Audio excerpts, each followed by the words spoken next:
নমস্কাৰ, মই মনালিছা গগৈ। অসমত সুলভ মূল্যৰ যে ব্যৱসায়ীসকল আছে, দোকানীসকল আছে, আপোনালোকে সকলোৱে জানে, আমি সকলোৱে জানো। তেওঁলোকৰ সংখ্যা প্ৰায় ৩৬,০০০। তেওঁলোক শেহতীয়াকৈ মহা সমস্যাত পৰিছে। অৱশ্যে তেওঁলোকৰ সমস্যা বুলিনো কি ক'ম, এতিয়া অসমৰ বেছিভাগ মানুহে সমস্যাতে জৰ্জৰিত। যিসকল বিজেপিৰ অনুগামী বা অনুগত, তেওঁলোকৰো সৰহসংখ্যকে সমস্যাত ভাৰাক্ৰান্ত। এতিয়া আমাৰ সুখী মানুহ বুলি ক'বলৈ গ'লে, সঁচা কথা ক'বলৈ গ'লে, এই হিতাধিকাৰীসকল সুখী, আৰু মুখ্যমন্ত্ৰীৰ লগত যিসকলে তাল মিলাই ফুৰে তেওঁলোক সুখী, আৰু প্ৰায় ৩-৪জনমান ঠিকাদাৰ সুখী। বাকীসকলৰ অৱস্থা পানী ধান নচৰা। সুলভ মূল্যৰ দোকানীসকলৰ কাহিনী শুনিলেতো ভয় লাগি যায়। আপোনালোকক মই কওঁ, ইমান দিন সুলভ মূল্যৰ দোকান শুনি আছিলোঁ যে সুলভ মূল্যৰ দোকান আছে বা সুলভ মূল্যৰ দোকানী আছে। আমি কেতিয়াও তাৰ সুবিধাটো পোৱা নাছিলোঁ। পোৱা নাছিলোঁ কিয়, তেনেকুৱা ধৰণৰ ৰেচন কাৰ্ড বা আমি তেনেকুৱা লোৱাও নাই। সুবিধাবোৰ আমাক আৰু চৰকাৰেনো ক'ত দিব, গতিকে আমি নাপাওঁ সেইবোৰ সুবিধা। গতিকে মই সেই বিষয়ে মই একেবাৰে অজ্ঞ আছিলোঁ, নাজানো। আজি তাৰে ব্যৱসায়ী এজনৰ লগত মই কথা পাতিলোঁ যে আপোনালোকৰ মাজে মাজে খুব প্ৰতিবাদ শুনো, চচলত প্ৰতিবাদ কৰা শুনো, আপোনালোক মাজে মাজে কিবা কিবি নিউজ পাতিও শুনো, কিনো সমস্যাটো কওকচোন। তেওঁলোকৰ সমস্যা শুনি মই থৰ্মৰ খাই গ'লোঁ যে এনেকুৱা সমস্যাত তেওঁলোক জুৰুলা হৈ আছে। আগতে এনেকুৱা সমস্যা নাছিল। তেওঁলোকৰ এতিয়া কি সমস্যা হৈছে জানে? চৰকাৰে যিমানবোৰ হিতাধিকাৰী আছিল, সেই হিতাধিকাৰীবোৰ আজিকালি সুলভ মূল্যৰ দোকানৰ তাৰমানে ক্ৰেতা ঠিক নহয়, বিনামূলীয়াকৈ তেওঁলোকে চাউল তাৰ পৰা পায়। এতিয়া চৰকাৰৰ আশীৰ্বাদ পুষ্ট, চৰকাৰেই মালিক বুলি ক'ব পাৰি, বিশেষ ব্যক্তি এজনৰ মালিকী স্বত্বত থকা এটা পৰ্টেলে খুব প্ৰচাৰ কৰি আছে যে কাইলৈৰ পৰা ১ মাৰ্চৰ পৰা খুব খৰপচ কৰিবলৈ কৈছে, আপোনালোক সাজু হওক, দাইল আৰু চেনি পাব বোলে সুলভ মূল্যৰ দোকানত। এতিয়া সুলভ মূল্যৰ দোকানীসকলৰ ভয়ত তত নাই। ভয়টো তেওঁলোকৰ কিয় লাগিছে? কাৰণ তেওঁলোকে নিজে দাইল আৰু চেনিটো চৰকাৰৰ পৰা পোৱা নাই, তেওঁলোকে দিব ক'ৰ পৰা। কিন্তু এওঁলোকে যি বাতৰি প্ৰচাৰ কৰি আছে, সেই প্ৰচাৰত তেওঁলোকে কৈছে যে আপোনালোকে খৰধৰ কৰক, হাতত মাত্ৰ ইমান ঘণ্টা সময়, কাইলৈৰ পৰা আপোনালোকে চাউল পাব, চেনি পাব, দাইল পাব, দালি পাব। গতিকে আপোনালোকে চিন্তা কৰিব নালাগে, বিনামূলীয়াকৈ আপোনালোকে সংগ্ৰহ কৰক, আৰু যদি আপোনালোকে যিটো প্ৰাপ্য আপোনালোকৰ তাতকৈ যদি ১ গ্ৰামো দাইল কম পায়, তেনেহ'লে সুলভ মূল্যৰ দোকানী জেলত যাব লাগিব। এতিয়া তেওঁলোক মৰিছে চিন্তাত কিহৰ জানেনে? কাৰণ তেওঁলোকে যি চাউল দাইল পাব লাগে, চাউলটো বাৰু তেওঁলোকৰ আহে, চাউলটো পাইছে, কিন্তু চেনি আৰু দাইল ক'ৰ পৰা পাব? এতিয়া হিতাধিকাৰীসকল যে যাব তেওঁলোকৰ দোকানত ১ তাৰিখৰ পৰা 10 তাৰিখৰ ভিতৰত তেওঁলোকে সেইখিনি ডিষ্ট্ৰিবিউট কৰিব লাগে। যেতিয়া ডিষ্ট্ৰিবিউট কৰিবলৈ যাব, তেওঁলোকে যিহেতু এই নিউজবোৰ শুনি আছে চিঞৰ বাখৰ কৰি, হাতত মাত্ৰ কেইঘণ্টামান সময়, তেওঁলোকে গৈ পেলাই তেওঁলোকৰ ওচৰত ডিমাণ্ড কৰিব যে চৰকাৰেতো কৈ দিছে, চৰকাৰী চেনেলতেই কৈ আছে, তহঁতি নিদিলে কেনেকৈ হ'ব বুলি তেওঁলোকক মাৰপিট কৰিব বুলি তেওঁলোকে ভয় খাইছে। ইতিমধ্যে বোলে বহুত ঠাইত তেওঁলোকৰ লগত গণ্ডগোলো হৈছে। এইটো কাৰণেই গণ্ডগোল হৈছে, এই ঘোষণাবিলাক পৰ্টেল কিছুমানে কৰি থকাৰ কাৰণে হৈছে গণ্ডগোলটো। আৰু দ্বিতীয়তে তেওঁলোকৰ সমস্যাটো কি হৈছে যে চৰকাৰে যিখিনি চাউল এজন মানুহৰ বিনিময়ত দিয়ে, যিটো তেওঁলোকৰ প্ৰাপ্য, হিতাধিকাৰী হিচাপত যিখিনি প্ৰাপ্য তেওঁলোকে পাব লাগে, ধৰি লওক 5 কেজি পাব লাগে, তেওঁলোকৰ যিটো টোটেল তেওঁলোকৰ ওচৰত যায়, যিমান কুইণ্টেল চাউল যায়, যেনিবা 200জন আছে, 200জনৰ কাৰণে যিমানখিনি চাউল যায়, 200জন থাকে, কাৰোবাৰ 250জন থাকে, ইয়াতকৈ বেছি মেম্বাৰ নাথাকে। গতিকে যিখিনি তেওঁলোকৰ যায় চাউল, তাতকৈ যেনিবা 20 কুইণ্টেল চাউল যাব লাগে। 20 কুইণ্টেলৰ তেওঁলোকৰ কেতিয়াবা বোলে 2 পৰা 2.5 কুইণ্টেল চাউল কম হৈ যায়। কেতিয়াবা তেওঁলোকৰ নষ্টও হয়, কেতিয়াবা দিওঁতেই কমাই পেলাই দিয়ে, তেওঁলোকৰ বস্তাই যেতিয়া জুখি দিয়ে, তেতিয়া তেওঁলোকে পাওঁতে কম পায়। কিন্তু তেওঁলোকে যে কম পাইছে সেই কথাটো তেওঁলোকে সেই ছাপ্লায়াৰকেইজনক জনাব নোৱাৰে। সমস্যাটো তাত হৈছে, সেইটো বুজাবুজি থাকে। ছাপ্লায়াৰ যোগানকাৰী, তেওঁলোকক তাত যিসকলে দিয়েগৈ তাৰ, আৰু এই যে চৰকাৰী যিসকল ছাপ্লাই ডিপাৰ্টমেণ্টৰ যিবোৰ অফিচাৰ, কোঅপাৰেটিভৰ যিসকল অফিচাৰ, তেওঁলোকৰ লগত তেওঁলোকৰ সনাপিটিকা হৈ থকাৰ কাৰণে এওঁলোকে ক'বও নোৱাৰে কথাটো। তাৰপিছত আকৌ বাৰেপতি প্ৰচাৰ কৰি থকা হয় টোল ফ্ৰী নাম্বাৰ দি যে আপোনালোকে যদি 10 গ্ৰামো কম পায়, তেনেহ'লে সুলভ মূল্যৰ দোকানী জেললৈ যাব লাগিব। এতিয়া তেওঁলোকে যেতিয়া বায়োমেট্ৰিকেদি আগতে চাইন কৰি পেলাই দিছিল, কিবা কৰি পেলাই দিছিল, ছিষ্টেমটো বেলেগ আছিল। আজিকালি বায়োমেট্ৰিকেদি দিব লাগে, মানুহজনে লোৱাটো কম্পালচৰি ল'বই, আজিকালি বেলেগক দিব নোৱাৰে। গতিকে ল'লে আকৌ তেওঁ যেতিয়া ৱেইটটো কৰিলে, ৱেইটত একদম প্ৰপাৰ ৱেইটটো আহিবই লাগিব। তেওঁ নিজে কম পালে কাৰণে ইফালে কমাই দিব নোৱাৰে। প্ৰতি মাহত তেওঁলোকে তেনেকুৱা লোকচানৰ সন্মুখীন হৈ আহিছে। তাৰোপৰি সেই 10 কুইণ্টেল চাউলৰ বিনিময়ত তেওঁলোকৰ যি লাভ হয়, সেই লাভটো শুনিলেতো আৰু আচৰিত। 1800 টকা আহে মানে তেওঁলোকৰ হেৰিয়াত। গতিকে সেইটো হিচাপত তেওঁলোকে দোকানখন চলাব লাগে, 1 তাৰিখৰ পৰা 10 তাৰিখৰ ভিতৰত খোলা ৰাখিব লাগে। দোকান বুলি কোৱাৰ লগে লগে আপোনালোকে জানে সকলো জেগাতে গাঁৱে ভূঞে সকলোতে দোকান এখনৰ ভাড়া থাকে। গুৱাহাটীৰ কথাটো নকলোৱে, বা টাউন এৰিয়াত যিবিলাক থাকে সেইবিলাকৰ এটা ভাড়া থাকে। সেই ভাড়াটো তেওঁলোকে বিয়াৰ কৰিব লাগে। এজন মানুহ নিজে হ'লেও মানুহজন 10 দিন যদি ক'ৰবাত চাকৰিও যদি তেওঁ কৰে, সেই 10 দিন পূৰা সময় দিব লগা হয়। তাৰোপৰি সেই যে বস্তুবোৰ যে ৰাখে, ষ্টক য'ত কৰে, সেই ষ্টক কৰা জেগাটোৰ কথা আছে।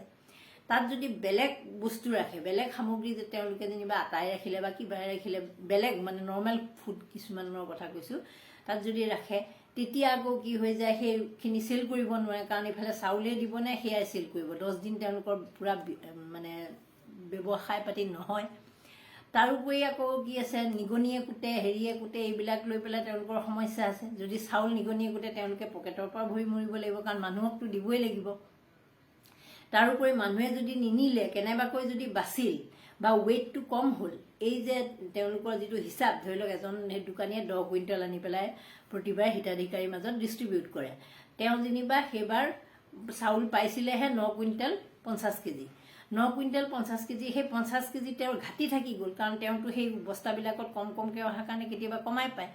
কমাই পোৱাটো আকৌ পিছৰবাৰ দিওঁতেও তেওঁক 10 কুইণ্টেল নিদিয়ে, সেয়াও আনি পেলাই ইফালে মিলাব লাগে। মুঠতে তেওঁলোকৰ নগুৰ নাগতি বুলি যে কয়, নগুৰ নাগতি হৈছে। মানে বিজনেছটো কৰাৰ কাৰণে, কৰাৰ স্বাৰ্থত কৰি আছে। বহুতে জনম মানে বহুতৰ বয়স হৈ গ'ল, 60-70 বছৰ, এইটো সুলভ মূল্যৰ দোকানী হিচাপে থাকি গ'ল। এতিয়া তেওঁলোকৰ উপায় নাই। গতিকে সুলভ মূল্যৰ দোকান বন্ধ কৰি বেলেগ এখন দোকান ঘপকৈ দিবও নোৱাৰে।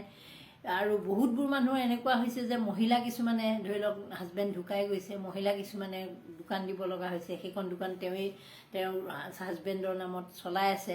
অথচ সেই যে সময়খিনি তেওঁ দিয়ে, তাৰ বিনিময়ত তেওঁ গোটেই মাহটো কষ্ট কৰাৰ বিনিময়ত সেই যে চাউলটোহে ৰাখিব পাৰে। আপোনালোকক ক'লোৱেই, কাৰণ তেওঁলোকো ইমান ধনী হ'লেতো বেলেগ বাৰু, ওচৰতে বেলেগ এখন দোকান দি ল'লে নৰ্মেল সামগ্ৰী। আৰু নৰ্মেল সামগ্ৰীৰ দোকান দিলেও আজিকালি আপোনালোকে জানে যে বস্তুবিলাকৰ অনলাইন যিটো ভূমিকা, অনলাইন বজাৰবিলাকৰ মলৰ পৰা আনি পেলাই আপোনাক ঘৰতে দি থৈ যায়।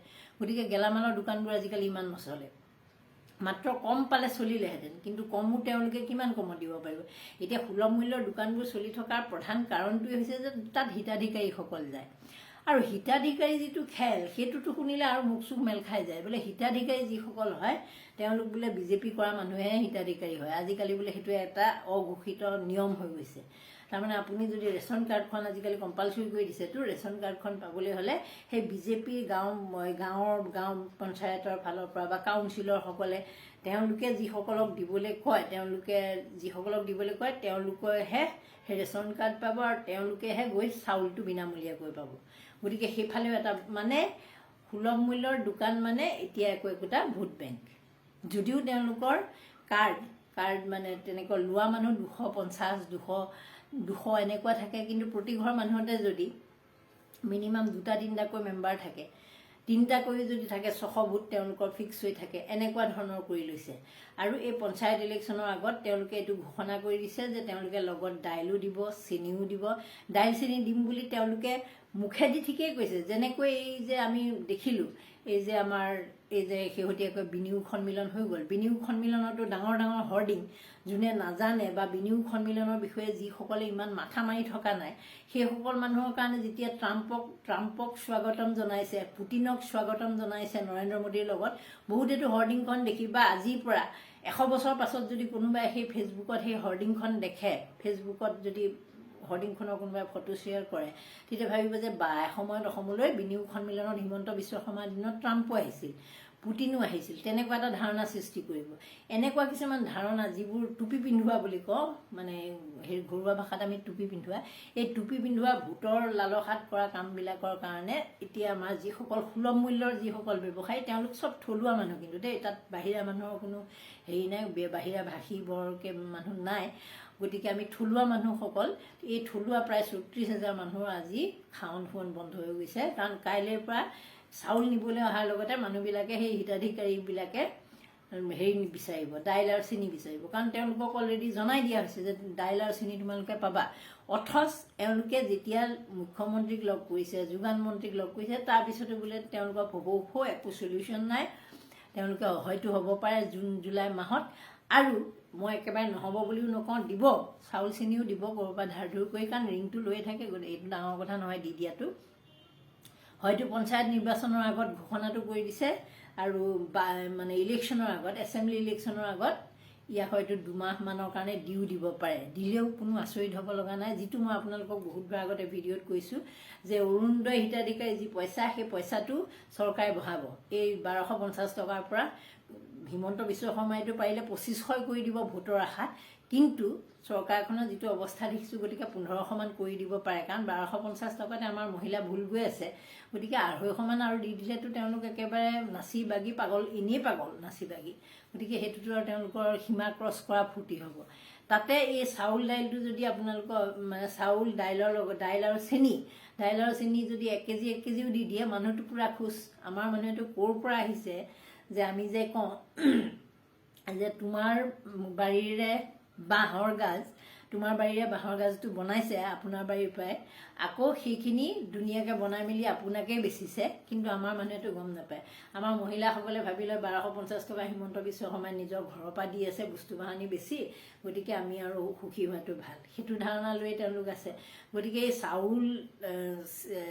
চাউলৰ লগত চেনি আৰু দাইলৰ যিটো কথা চলি আছে, এইটো আপোনালোকে নাভাবিব যে এইটো একেবাৰে ফ্ৰীকৈ পাইছে। আপোনাৰ স্বামী, আপোনাৰ ঘৰৰ কোনোবাই হাড় ভঙা পৰিশ্ৰম কৰাৰ বিনিময়ত, কোনোবাই যদি গাড়ী চলাইছে তাৰ বাবে দিয়া টোল কৰ, তাৰ বাবে দিয়া পাৰ্কিং ফিজ, তাৰ বাবে দিয়া বিভিন্ন টেক্সেছবিলাক, সেইবিলাক লৈ বা বিভিন্ন চৰকাৰী চাকৰিয়াল হ'লেও তেওঁলোকে দিয়া বিভিন্ন টেক্সৰ বিনিময়ত আপুনি সেই 1250 টকাটো পাইছে, আপুনি সেই চাউল পাব, আপুনি সেই চেনি পাব। মই সঁচাকৈয়ে সুলভ মূল্যৰ দোকানীসকলৰ সমস্যাটো শুনি মই আচৰিত হ'লোঁ যে তেওঁলোকে এখন ভাল দোকানো দিব নোৱাৰে, ভাল দোকান দিবলৈ তেওঁলোকৰ নোপোচায়, সময়ো নোকোলায়। আকৌ যদি তেওঁলোকে যিখিনি কৰে তাৰ বিনিময়তো তেওঁলোকক কমাই দিয়া হয়, যিটো পৰিমাণ তাতকৈ কমাই দিয়া হয়, বৰঞ্চ তেওঁলোকে মুখ খুলি কথাখিনি ক'ব নোৱাৰে। মুখ খুলি কথাখিনি ক'বলৈ গ'লে তেওঁলোকে কি পৰিণাম ভুগিব লাগে আজিকালি কোনো ঠিক নাই।